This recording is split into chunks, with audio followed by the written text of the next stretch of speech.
Welcome, fearless viewers, to another chilling tale from our realm of horror.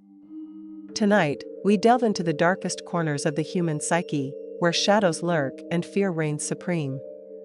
Before we begin, make sure to subscribe to our channel and join our growing community of horror enthusiasts. Help us reach our next milestone of 1,100 subscribers, as we continue to uncover spine-tingling stories that will haunt your dreams. Now, brace yourself, as the journey into the unknown begins. I grew up in the 1990s. And I lived with my parents as an only child. We were in a small town of less than 1,000 people, plus maybe another 1,000. In the nearby villages, there was a main street and a retail area with some restaurants, but not much. As far as entertainment goes, we didn't have a movie theater or a mall, so there wasn't much for kids to do.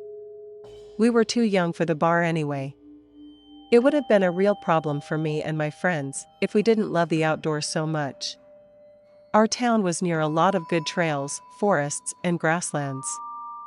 I mean, the other kids would make good use of this. Incident happened with two of my friends from school, Stanley and Andrea.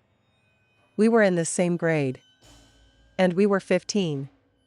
At the time, they both lived on the same street as me. So they were probably my best friends. We spent a lot of time together. Remember that it was the 90s. So the internet was not around, and Nintendo would just come out. And none of us had one yet. So we just had each other's company. Stanley was a shy guy, was an only child like me. We have known each other since we were babies, and we were almost like brothers. Because of that, we would argue sometimes, almost the way brothers would. Andrea, on the other hand, had moved to our town just a year before. Newcomers were rare. So it was exciting when she came. She was kind of a tomboy and didn't really hit it off with the other girls. So most of our friends were guys. It was early spring, on a Saturday morning, when Stanley came to my door. It was pretty much expected that one of us will come to get the other. If he hadn't, and I would have been on his door within the hour. I stepped out onto the porch. And we talked about what to do that day. I didn't have any special ideas. So we decided to just hang out in the woods as usual. I grabbed my backpack, which had a football and some other stuff. And we went to Andrea's house. She was waiting on the porch for us already. And if she didn't get along with her parents, so she was always eager to go out with us. We began walking down the road towards one of the main trails that we would use. When we got there, we went in and started hiking. After walking for about an hour in the woods, we took a turn that we didn't normally take. The three of us ended up in an unfamiliar part. We weren't lost or anything. But we were pretty far in, and we were actually out of the woods. It was a grassy field that we were not familiar with. We could see one of the main highways in the distance, though, so it wasn't like we were that isolated. After we found a good open spot, I pulled out the football and tossed it to Andrea, and we formed a little triangle tossing the ball around. We were just talking about whatever, messing around. And at one point, I went long, and Stanley launched the ball at me and went way farther than I was expecting, and it disappeared into the grass. I went looking for it and soon found the ball. But while I was searching, I saw something else in the distance. It looked like an old car, partly covered in grass and debris. There were some trees around it too. So it was blocked from the road, which was kind of far away anyway. After I had the ball, I called the others over to check out the car. It was a red station wagon. With that fake wood paneling. They used to be popular. It was in decent shape, other than a cracked windshield and summarized. It wasn't in a crash or anything. But it clearly been there for a while. Probably a few years if I had to guess. Andrea and Stanley stood there next to me looking at it. And I stepped forward and tried to open the front passenger door, who was unlocked. The hinges were sticky, but with a good tug, I got the door open. I turned around to my friends. And they both looked excited. Andrea jumped into the driver's seat. And then Stanley got in the back. We hung out there for about an hour and then decided to head home because we didn't bring any food or water. On the way back, we decided to keep the car secret because it was a cool place to hang out with we told anybody and they would have it towed. I went back home and so did the others. That evening we hung out in Stanley's basement. We didn't talk about the car because we were afraid his parents would hear. The next day, we went back out to the same spot. But on our way there, it began to rain. The car was only another 20 minutes away, so we weren't that worried. We got to the car just as it started to pour. So the three of us jumped in to avoid getting soaked. We were laughing by that and having a good time. I was in the back this time with Stanley in the driver's seat and Andrea was in the front passenger seat. When I was in the back seat, I began looking around. There was some trash on the floor and it was dusty. When I started looking at the edge of the seat that I was sitting on, I noticed something strange. There was a slit in it, a clean cut sliced right through it on the end, but that was the only damage to it. And when I was looking down on the floor more closely, I saw what looks like a clump of hair among the trash that was down there.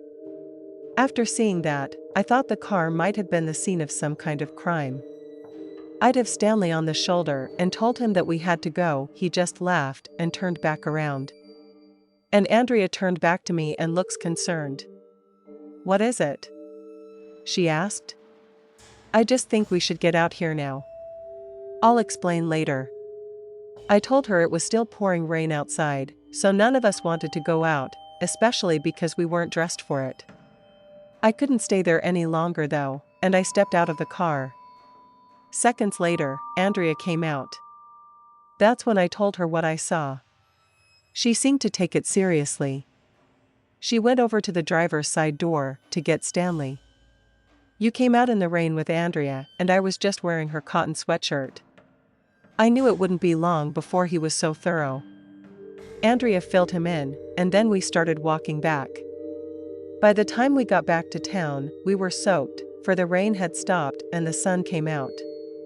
Before we split up, I told the others that I would tell my parents so they didn't have to. As soon as I stepped in the door, I told my dad what we found, although I left out the part where we didn't tell them right away, because I didn't want to get in trouble.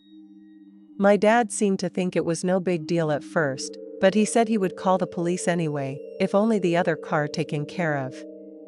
Later that day, I was called in by our sheriff to give him directions to the car. It was simple enough to get there, because I knew it was not that far from the road. Once he was done with me, I was relieved, because I felt I had done all I could. It was still daytime by then. Later that night, I was over at Stanley's house again, and Andrea was there too. We were in the basement when his mom came down, said the police wanted to talk to us. We went up and the sheriff was there. My parents came over shortly after they told us that human remains were found not far away from the car. I began breathing heavily right away. My friends did the same. We could hardly believe what we were hearing. And we were asked to give more details about what we did with the car. That was when we admitted that we'd actually found it the day before the cops left after about half an hour. And right after that, I went home with my parents. There was no new information for over a month. So me and everyone else in town was left hanging. What I ended up hearing was that the car belonged to a missing person, and the remains were confirmed to belong to him. It was not someone local to our town, just someone passing through, it seemed. Of course, foul play was suspected. But a suspect never came up and no arrests was ever made. I like to think that it wasn't one of our neighbors. But I'm not sure. Even to this day, the case is unsolved. And I check online every once in a while. As for my friends, we're so close. Even though Andrea moved away, Stanley and I talk about it sometimes and theorize over what might have happened. I'm a guy, and when I was 16, I lived in a small rural village in Virginia. Since there were no buses in my village, every morning, I took a bus over half an hour to go to school. The village was quiet and there wasn't much to do. So my friends Jamie and Dale and I often explored the woods around our homes. We found old trails, sometimes interesting places to hang out. They were both from the other town, but they would come over sometimes to hang out with me. Jamie and Dale were actually brother and sister. But Dale was adopted. So they were in the same grade. We were all kind of outsiders at our school, and none of us really had other friends. So it was good that we had each other. Without those two, I don't know what I would have done. None of the others in my classes were very nice to me. To be honest, I had a pretty big crush on Jeannie back then. I think she knew, but nothing ever came of that. One Saturday they came over. We decided to explore a different part of the woods that we hadn't seen before. Since we were planning on being out there for most of the day, we packed some basic food and water before we went. I just made some peanut butter sandwiches and grabbed some granola bars from the kitchen. My mom knew we were going, and she was fine with it. We walked down the road leading out of my town for about half an hour. And then there was the entrance of the forest. I had driven past this park before, but never been down there. Even though I lived there for over 3 years. The trail was not anything out of the ordinary at first, it was just like the others we had seen. Eventually though, we came upon a small stream. Instead of following the path, we went along the bank of the stream, thinking we might lead somewhere more interesting. I told Jamie and Dale that as long as we didn't go far from it, and we couldn't get lost, Jamie was on board, but we kind of had to drag Dale along, because he was worried about getting lost. That was too bad for him now, because it was 2 against 1 and he reluctantly followed. After a long time in the creek bed, there was a hill off in the distance. We could see a roof peeking out through the trees. Jamie thought we had stumbled into some neighborhood. But I knew we were too far out for that. Since it was my village, I knew there shouldn't be much out there. We argued for a few minutes, and then we decided to check it out to see what it was. This time, Dale, I refused to go. So you decided to wait to the creek? Well, me and his sister went to investigate. We promised to be back soon. And then Jamie and me climbed out of the creek and under the bank that surrounded that. There was no trail leading to the house. But we could see the route for most of the way, so we were able to navigate the woods easily. It wasn't long before we got there, and it was an old dilapidated house. It looked abandoned, and we were curious, so we walked around at once from the outside. The house was definitely old, with broken windows and rotting wood siding. The door was slightly open at the front. So I pushed it, went inside, and almost fell off its hinges when I did. The inside was even worse than the out of place was. A mass trash and old food was everywhere. And the smell was awful. It reeks of human waste and urine so badly, and it was hard to breathe. And I felt like I might vomit. Despite that, we moved further inside, trying to see more of the place. As we did, I felt a sense of fear growing. Something about that place felt very wrong. Not sure if Janie felt it too. But I didn't want her to think I was scared. So I didn't say anything. We carefully made our way through the house, stepping over piles of trash and broken furniture. The smell was overpowering, making it difficult to stay inside. We kept moving. When we enter what seemed to be the living room, it was more of the same in there.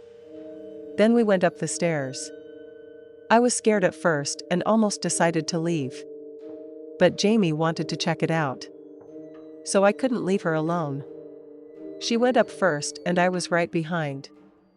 As we looked into the first room, we heard footsteps from the hallway. And an old man suddenly appeared from a dark corner. His clothes were ragged and dirty. And he looked furious.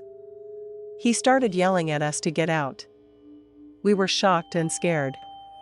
We had no idea anybody was living there. Didn't seem possible. We didn't wait to find out more. We turned around as fast as we could. But on the way, the man grabbed my arm. I struggled with him for a bed, and then God turned back to hell. She pulled my other arm and helped me to break his grip. We bolted down the stairs, stumbling over the mess on the floor. The man's shouting followed us as we rushed out of the house and into the woods. I was pretty sure he was chasing us. And that might have been my imagination. Because when I looked back, he wasn't there. We kept running until we were sure that we were far enough away. That was when Jamie told me that the man had a knife and ever saw it. But she insisted that he had one. And we called over Dale because we become disoriented, running through the woods. He called back and we were able to find our way back to the creek where he was still waiting. I quickly explained it to Dale as we were walking back. He pretty much freaked out when I told him, and then he started walking even faster. I don't even want to think of what would have happened if Dale was there. We would have probably had to carry him out after he fainted from fear. We go back to the road and then we walked back to my house. It was still only 5 in the evening by that. I told my mom what we saw a pair when she called the cops. A few days later, we heard back from the police. They confirmed that they had visited the house, but they didn't find anyone living there. However, there was plenty of evidence that a squatter had been at that house. Over the years, that old house became sort of a legend among the kids in our village. People would talk about the scary old man and the creepy house, but no one else ever claimed to see him. We moved on with our lives. The experience stayed with us. One day several years later, Jamie, Dale and I decided to revisit that area. We were in our 20s by van and we were a lot smarter. This time I looked up the road that the house was on. We were able to drive there and my track without crossing through on the trail. When we got there, the house was gone. And that place of that old building was an empty lot surrounded by a tall construction fence. There are no signs of any new buildings going up, just an overgrown field where that house once stood. The fence looks like it had been there for a long time, to maybe even years. I still wonder where that man went after we saw, but I never ran into him again. I guess whoever owned the house had it demolished after they found out there were squatters there. Hopefully somebody does something with that site because it could be a pretty nice spot. When I was in the 10th grade, my parents and I moved almost halfway across the country.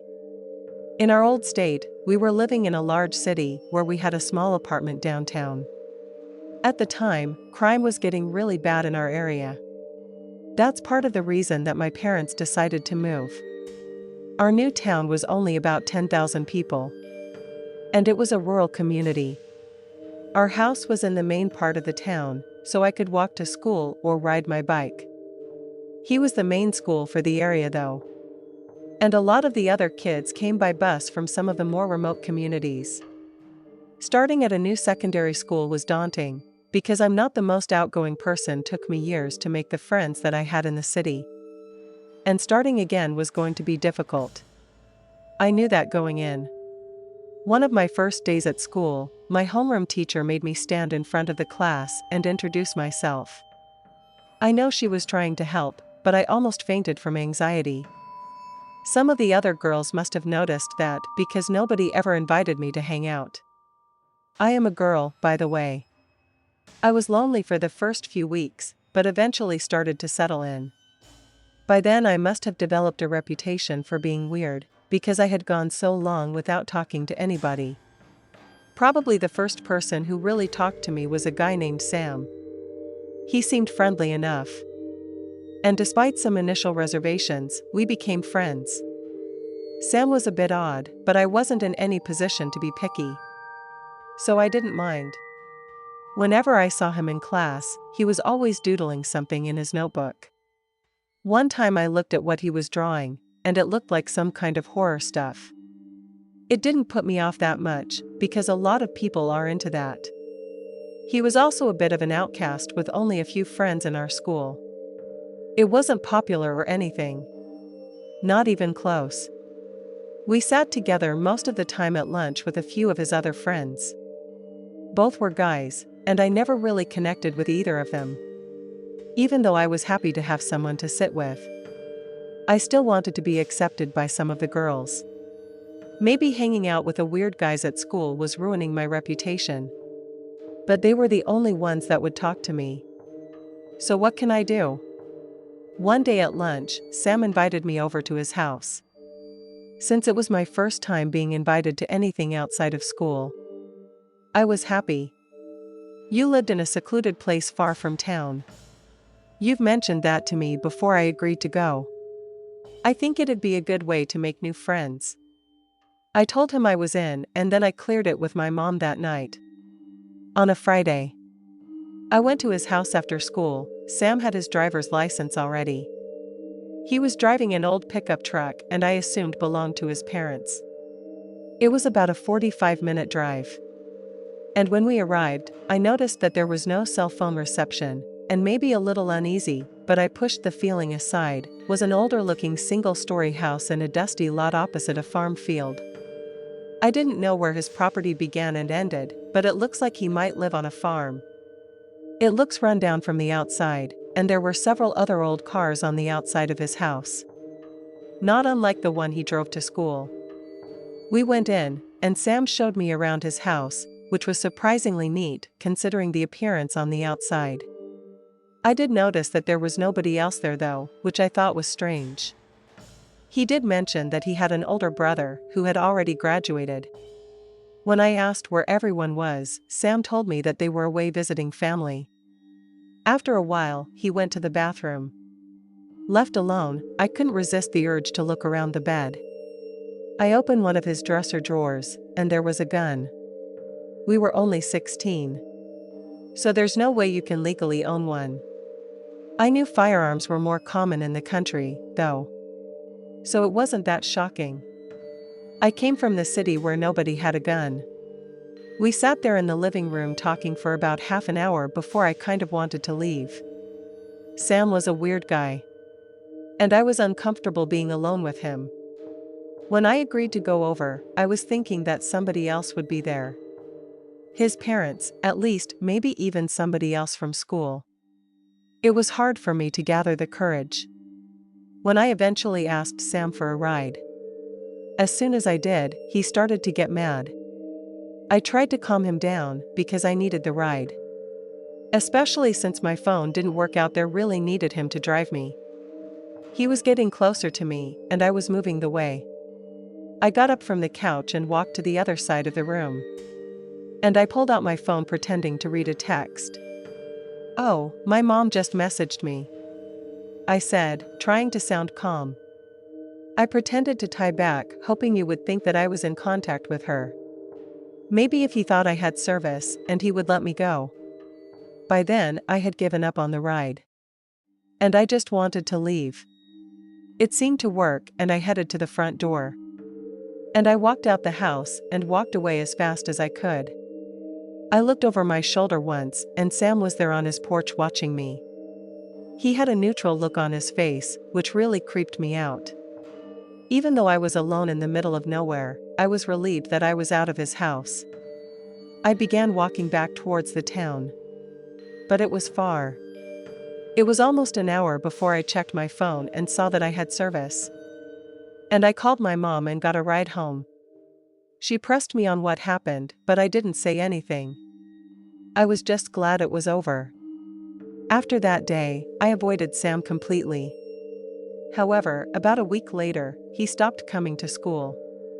It wasn't long before rumors started going around at school. Most people were saying that he had been arrested for something. But the details were all over the place. I heard one guy say that it was drugs, and others said that he killed his whole family.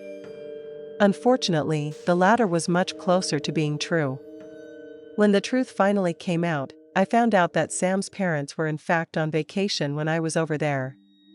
But his older brother didn't go with them. Sam shot his brother some time before I went to his place, and the body was still there.